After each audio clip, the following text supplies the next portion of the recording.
communities. It is the voice of Indiana County, WCCS 101.1 FM and AM 1160. It's always all about the kids, and especially as we get to the school season. And so we are very happy to welcome back to WCCS Shawn Ford. He is the superintendent of the Purchase Line School District, and our conversation brought to you by Marcus and Mack, a law firm representing injured people. Shawn, I know that this summer is winding down and really, really quickly now. You're getting set for the start of school, aren't you? Yes, sir, Todd. Good morning. We start tomorrow morning. And so always, I believe this is year 24 for me, and I always love first day of school. So I look forward to welcoming more students back tomorrow morning. Absolutely, you do. Of course, we mentioned the heat a couple of moments ago. How is Purchase Line prepared for that? Is every classroom air conditioned? No, we do not have air conditioning in every classroom. There are certain classrooms, such as computers, and in certain areas that are air conditioned in both buildings.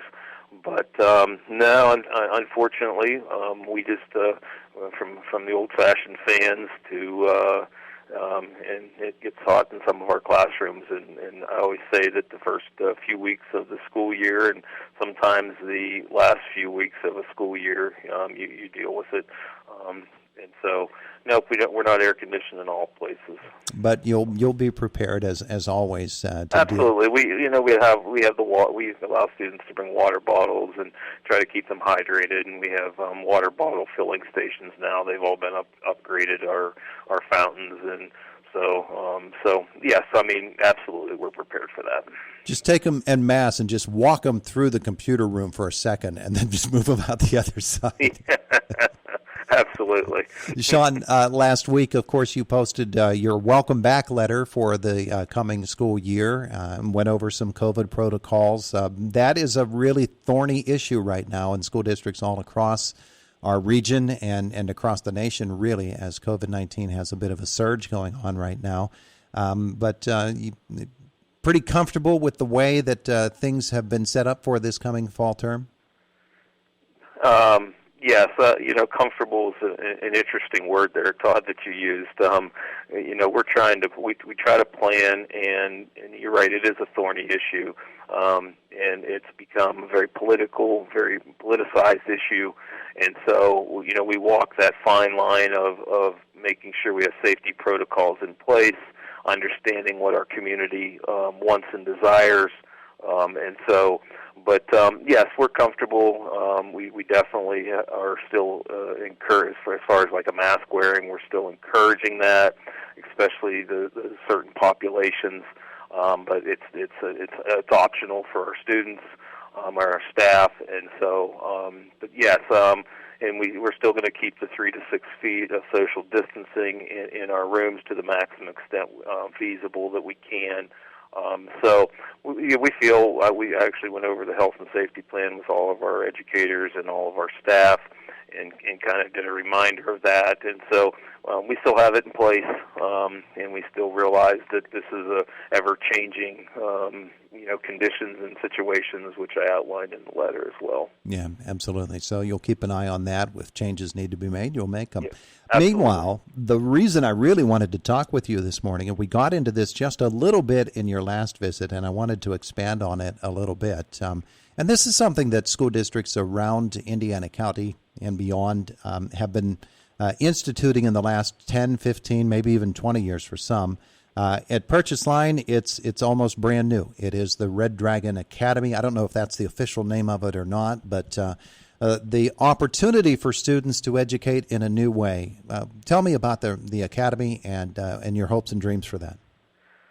So I'll backtrack a second, Todd. We had a community initiative where we built a portrait of a red dragon, and that really has become.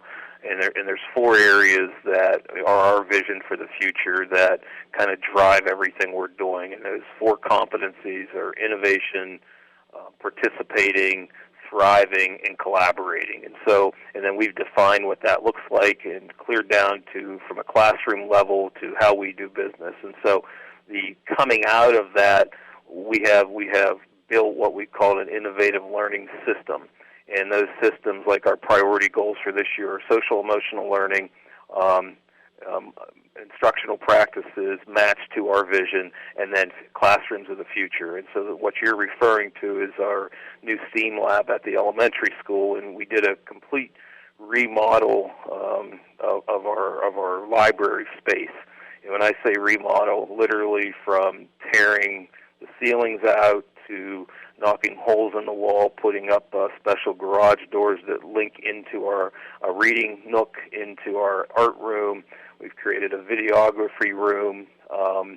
And then within that space, we have computers. We have big screens on the wall with tables that kids can plug into and see their computer up there for collaboration spaces. We've got a Lego wall in there, and we're just going to continue to add programming. And additionally, the high school principal has redesigned the schedule so that every student in the elementary gets 2-hour blocks within the STEAM room, in addition to the normal art time, and the K-2 still gets into more of a traditional library focus in the reading room that we call it. And so the space is it's a beautiful space. It's a modern space. It's really what you see in the business world as you see some of the more modern spaces. And so eventually we'll have programming such as coding and robotics, and starting as early as kindergarten. And so really excited about that. We're going to have an opening when our back to school night. Take tours of that, and I've got a press release I'll be doing here in the next few days out to the Gazette. And so really tremendously excited. And then the second thing we're doing is we have Dr. Bill Daggett, who's the head of the AASA National Commission, and he is going to lead our high school team of educators, parents, students to look at career pathways this whole year, and then we'll be doing some of the same things at the high school for future planning. So really excited about some of the directions we're headed there. It sounds as if you've taken some of the things that you've learned in this past year, combined them with some of the things that you've been working on for a number of years, and really turned it into an opportunity to just reimagine how education happens at Purchase Line.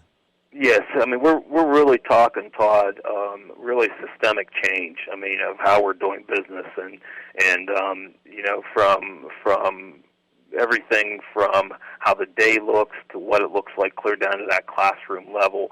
And exactly, we took, whether we like it or not, we had to take a good hard look in the mirror during the pandemic and say, we really weren't prepared for that from an educational perspective across the country, and there's lots of reasons for that. I mean, we didn't have internet access, and we didn't have one-to-one devices here at the beginning of the pandemic, and so we through nobody's fault of their own, it just as a system, and as systems across the country, we really weren't ready for that, and I will include Purchase Line in that. So we said, okay, what do we have to do? Because we already had a vision for that. We were doing a 4-year rollout of a one-to-one device that probably would have been done by the end of this upcoming year, but we had to expedite that process. And so you're exactly right. We've kind of taken what we've learned, kind of our vision of what we had, and we've kind of molded that together. And the other exciting part of that I'll share is we were selected to be a demonstration district through the AASA called Learning 25. And so that's a 4-year process that we're going to be working and getting professional development, and we're going to be, we're linked in with 91 other districts across the country, including 30 in the Western Pennsylvania area, called the Western Pennsylvania Learning 25 Alliance. So we've got some. I'm really excited about some of the direction we're headed.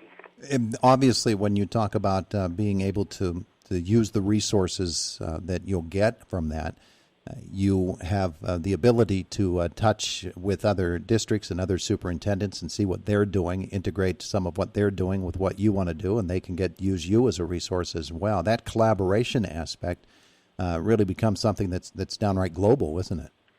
It really is.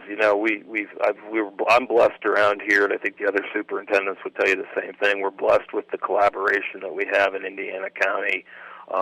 we have tremendous relationships. I think the COVID really brought us together.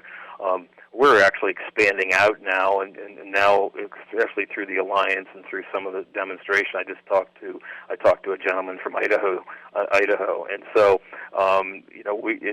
it's that collaboration now. Those walls are broken down, and so our ability to connect with people really from all over the country now is, and all over the world for that matter, I find that very helpful, just to learn from people. Like you said, I'm constantly evolving and learning myself. As all of this becomes available to you, people might be concerned about the outlay of cash that is involved in changing things around. And I know there are many grants available, organizations. You've already touched on that a little bit. Is it a tremendous outlay of money that Purchase Line is investing here? We're definitely investing.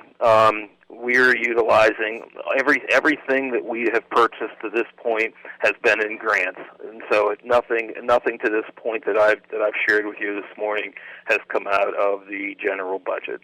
And we've gotten funding from our stimulus funding, and so we're utilizing that money. Actually, some of the we had gotten a grant through the state before COVID, and we had actually put a lab in the high school, and so we've kind of done that. So everything that we're doing is grant-based, and that was important to us. We've done a lot of the work on I give my team credit, the STEAM lab. We did that whole reclamation project by our team here, with the exception of we put some carpet in. We had to have someone come in and do that, but all the work was done internally. And so, I mean, it was amazing, but everything is grant funded at this point. Shawn Ford, our guest, superintendent of the Purchase Line School District, and of course, school is starting tomorrow for your district, and buses will be rolling again. We only have a couple of moments left, but I wanted to give you the opportunity to reach out to people and ask them to be really safe around the kids, because I know that's extremely important for you, and follow those school bus laws and everything. Every year it's extremely important, and I would ask that people just slow down. Slow down, be cognizant, and when you see bus and when you see a light on, stop your vehicle. And I think that's so critical. I always stop, even when I see those yellow lights on a school bus. I drive here from over in the Du Bois area. I always stop, and I go through the Du Bois district, and then I hit the Punxsutawney, and then I hit our district, and I always stop. When I see those buses, I slow down, and when I see lights, I'm stopping. And so I would just encourage people to do that. We're out here on these rural roads with these windy, bendy roads, and so absolutely, please slow down and be cognizant with our kids on the buses. Shawn, in just a couple of weeks, we'll be talking with you again. School will already be underway for you, and we'll catch up with you on how it's going and how this exciting new venture is going as well, and how it's been accepted. I want to thank you for joining us this morning, though. All right, thanks, Todd. I appreciate it. Everybody be safe out there. Have a good day. All right, you too. It is the voice of Indiana County, WCCS, 101.1 FM and AM 1160 FM and AM 1160 FM.